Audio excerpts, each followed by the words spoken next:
오뎅커의 당잠사입니다. 당신이 잠든 사이 전해진 소식들 확인해 보시죠. 오늘은 우리 시장도 그렇고요. 미국 시장도 마찬가지로 종목의 흐름보다는 금리의 방향성에 더 주목을 받았고 받을 것으로 관측이 됩니다.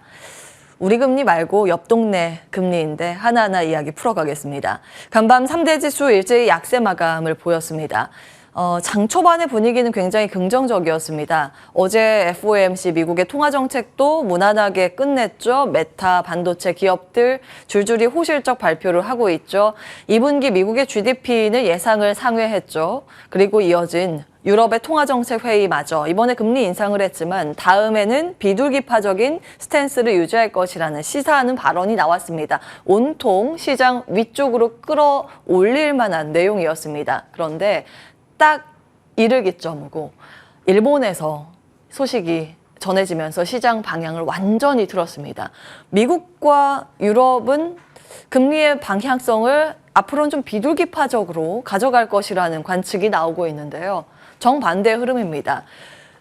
BOJ, 일본 통화정책 회의 오늘 좀 있습니다. 그런데 여기에서 매의 발톱을 드러낼 것이라는 보도가 니온 게이자이 통신을 통해서 보도가 됐습니다. 잠시 후에 자세한 내용 볼 텐데요. 그러면서 시장이 아래로 꺾이는 것과 동시에 공포지수로 불리는 이제 변동성 지수, 빅스가 9% 급등을 했습니다. 이 금리에 대한 경계 시각이 시장에 자리했음을 확인해 보실 수 있습니다. 메타 사실 장중에 분위기 정말 좋았거든요. 장중에 9% 급등을 하기도 했습니다만 이 BOJ에 대한 우려감 때문에 장중에 상승폭 절반 이상 반납하면서 4.4% 상승으로 마감이 됐습니다. 필라델피아 반도체 지수가 그나마 좀 괜찮았습니다. 2% 상승이었고 인텔이 지금 시간외 거래에서 호실적 발표한 이후에 8% 급등을 하고 있기 때문에 그나마 다행스럽습니다. 인텔 호실적 발표를 했습니다. 이번에 적자를 탈출했다는 소식입니다. 자, 일본 이야기를 좀 자세히 해보겠습니다. 일본은 기준금리 우리나라와 좀 다른 결의 도구를 사용합니다. 수익률 곡선 제어, 일드컵 컨트롤이라 그래서 YCC라는 도구를 사용을 하는데요. 이것을 범위를 확대할 것으로 논의한다는 보도가 나왔습니다. 일본 니온 게이자이 통신 그것도 가장 첫 화면에 헤드라인을 장식하고 있는 문구입니다. 오늘 우리 시장 장중에 이 결과 발표가 있을 텐데요. 주목을 하실 필요가 있겠습니다. 자, YCC가 무엇인가 보겠습니다. 여기는 국채물, 장기물, 10년물 가지고 범위를 가두리를 합니다. 그래서 이 범위를 설정을 해놓고 금리가 위로 아래로 움직이게 되면 국채를 가지고 있던 걸 팔거나 매입을 해서 이 안으로 다시 가두는 그런 방식을 채택하고 있습니다. 지금은 일본이 0.5% 위아래로 범위를 책정을 하고 있습니다. 작년 12월에 이 내용 전해드렸는데요. 그때 0.25% 플러스 마이너스에서 플러스 마이너스 0.5% 범위로 2배를 늘렸습니다. 당시에 시장에 좀 충격이 있었는데 잠시 후에 차트로 보겠습니다.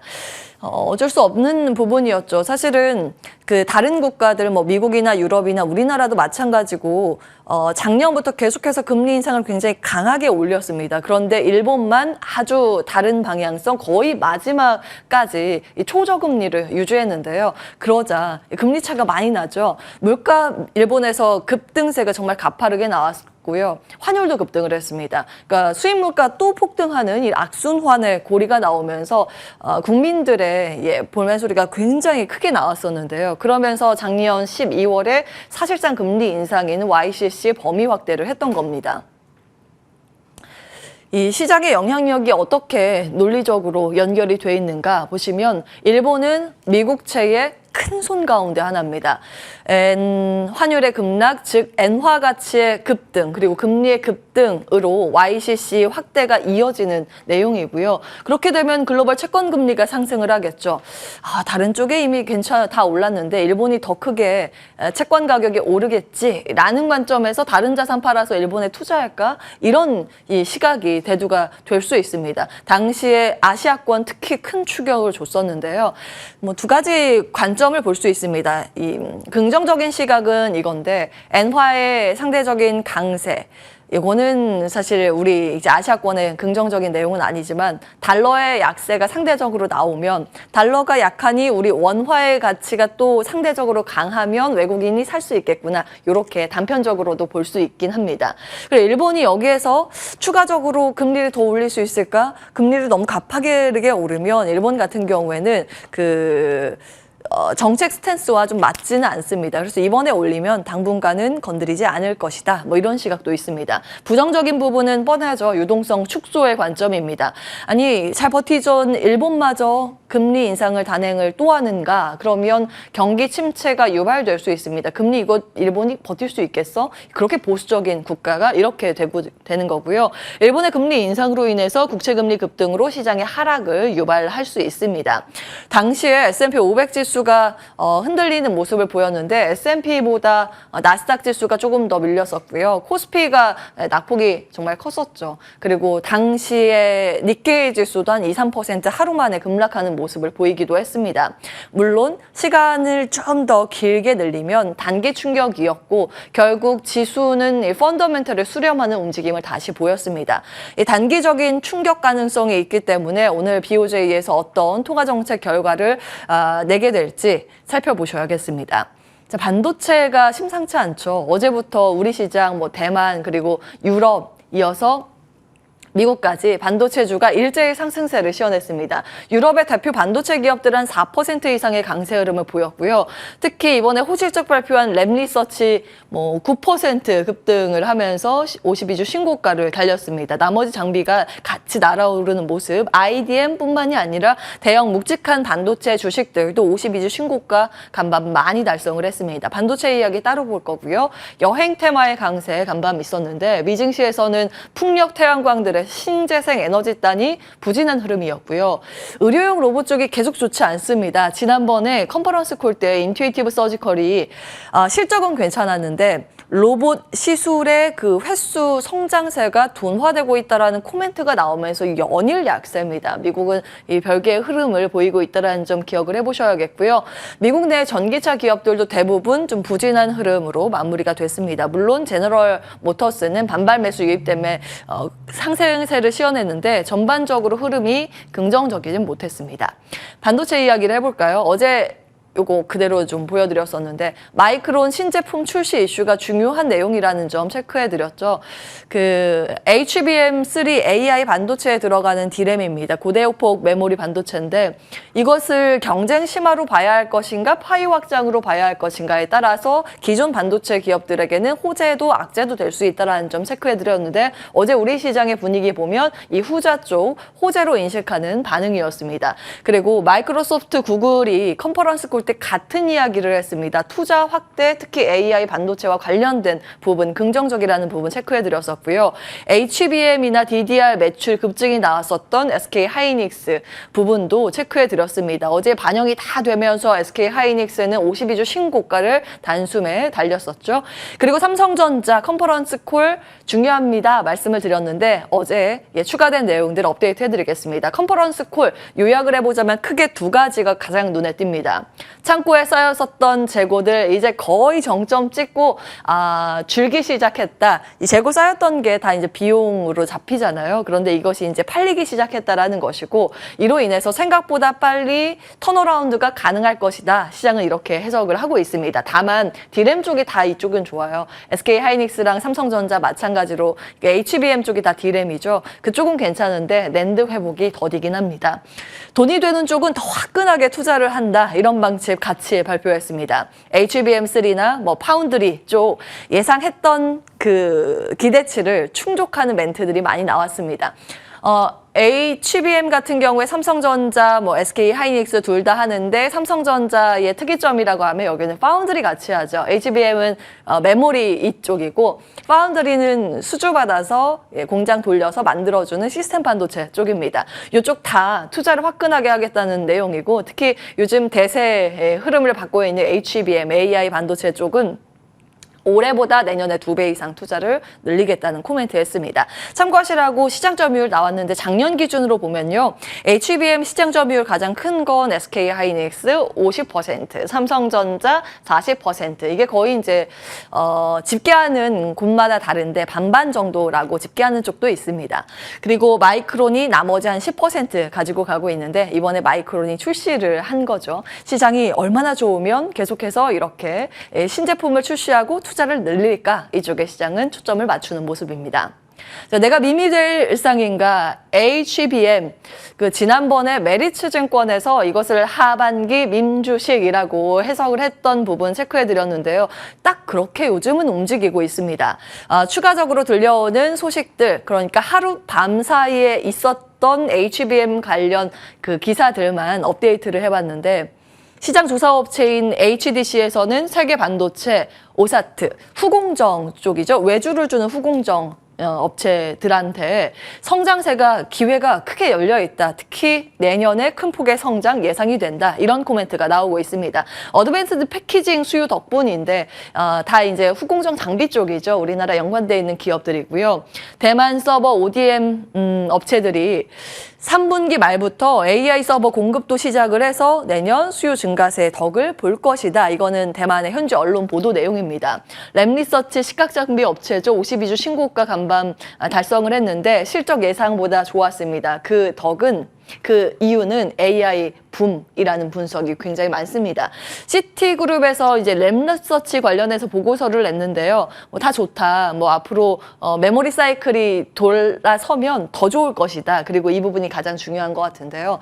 메모리의 기업 컨센서스 상향이 앞으로 잇따를 것이다. 우리나라 메모리 업체, 하이닉스, 삼성전자 등등 여러 가지가 있죠.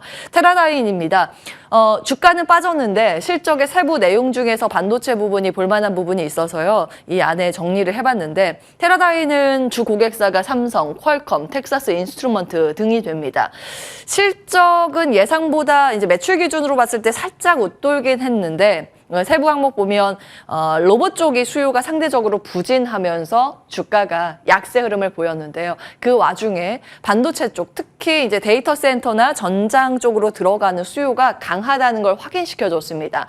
이 스마트폰이나 PC 수요 불구에도 부진에도 불구하고 이 AI 붐에 영향을 받아서 이제 컨센서스를 상회했다는 부분, 그러니까 부문별로 봤을 때 반도체는 긍정적이라는 점 체크를 해드립니다. 사실 어제 우리 이제 반도체 에 대한 기대감이 다 반영이 됐기 때문에 오늘은 장중에 BOJ, 일본의 통화정책회의가 더 중요하겠습니다. 어제 시장을 좀 복기를 해볼까요? 주도주의 복귀와 소외주의 반란으로 정리가 됩니다. 어제 정리해드린 것처럼 삼각구도가 요즘 이렇게 되죠. 데칼코마니로 여기에 딱 선이 그어져 있습니다. 2차 전지와 반도체 제약바이오가 정반대의 역의 방향을 그려가고 있는 상황인데 특히 반도체는 삼성전자 컨퍼런스 콜 이후에 상승폭을 확대하는 모습이 눈에 띄었습니다. 52주 신고가가 반도체 에서 어제 무더기로 나왔고요. 그리고 제약바이오 쪽도 슬금슬금 좀 긍정적인 흐름 좀 잡히는 상황이죠. 2차 전지 공매도 금지를 어제 하루 동안 했었는데 에코프로 BM의 약세가 잡히지 않아서 오늘 하루 더 연장이 됐습니다. 에코프로 BM 같은 경우에는 2차 전지 ETF 비중이 좀 높은 편이죠. 그래서 ETF를 팔게 되면 같이 팔리는 그런 흐름들이 나오면서 이제 패시브 매도로 추측이 됩니다. 그럼 굉장히 아이러니한데 그러다 보니 진성 아주 골수의 2차 전지가 아닌 LS 그룹이 그래서 나름 좀 버텼다는 평가입니다. 금양이 장중에도 큰 폭의 변동성을 보였는데 시간외 거래에서 추가적으로 약세 흐름을 보였고 오늘 YCC 논의까지 시장에 부정적으로 나온다면 2차 전지 주의가 필요한다는 목소리 있습니다. 특히 2차 전지 관련 기업뿐만이 아니라 개인의 비중이 높은 종목에 반대 매매가 그렇게 출회가 되는지 여부도 장중에 굉장히 중요한 포인트일 것 같습니다. 반도체 어제 흐름이 좋았고 바이오 보겠습니다. 바이오 같은 경우에는 그동안 삼성 바이오로직스 실적 원래 발표하는 족족 최대 실적이었습니다. 그런데 당일 주가나 그 이후의 주가 흐름을 보시면 역의 방향으로 움직입니다. 최대 실적 내고 주가는 맨날 밀리고 그랬었는데 어제 웬걸요 정방향 둘 같이 방향을 타는 모습이었습니다. 삼성 바이오로직스가 9% 가까이 급등을 했는데요. 그러자 이제 어떤 일정이 남아있는가 시장에서 주목을 하기 시작했습니다. 올해 연말에 유럽 종양학회를 앞두고 있습니다. 그래서 이쪽에서 빅파마들과 수주 계약을 따낼 만한 어떠한 성과를 발표할 기업에 주목을 해보자라는 관점에서 어제 관련 기업들의 주가 상승이 있었고요. 최근 들어서 이 오스코텍, 유한양행 등의 레이저 티닙, 존슨앤존슨 컨퍼런스 콜 이후에 관련 기업들의 기지개를 펴는 움직임도 수급적으로 관찰이 됩니다. 코로나19 재확산으로 인해서 진단 키트나 백신 관련 기업들도 어제 상승세를 보였고 나머지 화장품, 면세, 카지노, 게임 등등 반등세를 보였지만 이것은 거의 대부분 신저가 영역에 있는 종목들이 많았죠. 그래서 자율 반등, 일종의 단기 쇼커버 물량 추측도 되고 있습니다. 공매도 잔고가 그렇다고 분석이 되고요. 조선 같은 경우에는 실적 예상 하회하면서 어제 부진한 흐름들 주가로 나왔습니다. 자, 시간 외거래에서 움직인 반도체의 추가 상승, 배터리의 추가 약세였습니다. 한번 보시면 될 것 같고요. 로봇 이야기를 간략하게 해보겠습니다. 지난 7월 24일에 이제 정부 정책 변화가 있어서 정리를 좀 했었고 이 시간대 아마 못 따라서 돈뉴스 때 정리를 해드린 것 같습니다. 서울시에서 로봇 친화도시 만든다는 이야기인데 어제 또 로봇 관련 기업들의 주가 반응이 있었습니다. 상장주 다동화 포함된 기업들 기입이 돼 있고요.